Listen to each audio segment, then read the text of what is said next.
Now we are going to see the change of state of matter in a bit more details. Suppose we have a solid object over here where the particles are closely spaced. Now if we start heating this substance, what will happen is, if we have some kind of thermometer attached to it, okay, if we have some kind of thermometer attached, then we'll see that the temperature of this substance will continuously go on increasing. Now why the temperature of this substance is continuously increasing? Because the solid particles, you know that solid particles, the motion of these particles are such that they are bound to a mean position and they can move to and fro about their mean position. Now when we supply heat, what happens? This particle will receive more energy and will start moving with greater energy.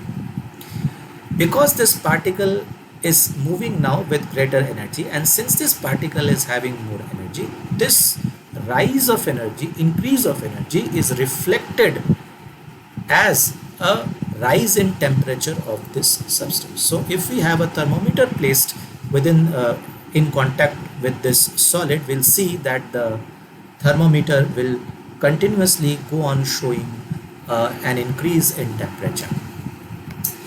Now if we continue heating this substance, what will happen is, there will come a time when this particle will have sufficient energy to break free from this mean position, and it will now be able to move freely within the volume of the substance.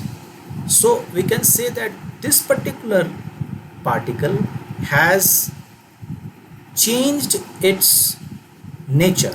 That is, it was originally in a solid arrangement, fixed to a mean position, moving to and fro, and now it has changed its nature. That is, it has now gone into the liquid arrangement where it is now free to move within the volume of the substance. So as we continue supplying heat, what happens is, the particles gradually they break away from the solid arrangement and move on to the liquid arrangement. Now there comes a time when, that is at a particular temperature, when almost all the particles present in the substance start behaving in this manner. That is, they start getting themselves freed from their mean positions, and they now are able to move freely within the volume of the substance. So that particular temperature at which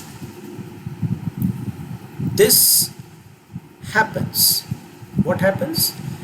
That is, the almost all the particles in the substance start moving throughout the volume of the substance. They are now not bound to their mean positions.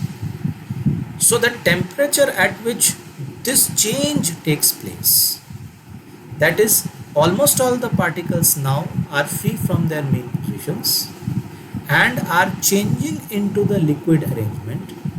That particular temperature is called the melting point of the solid.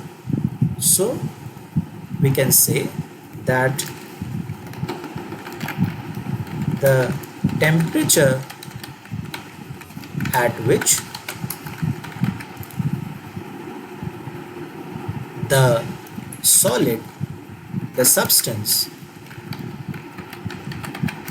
changes from solid state to the liquid state.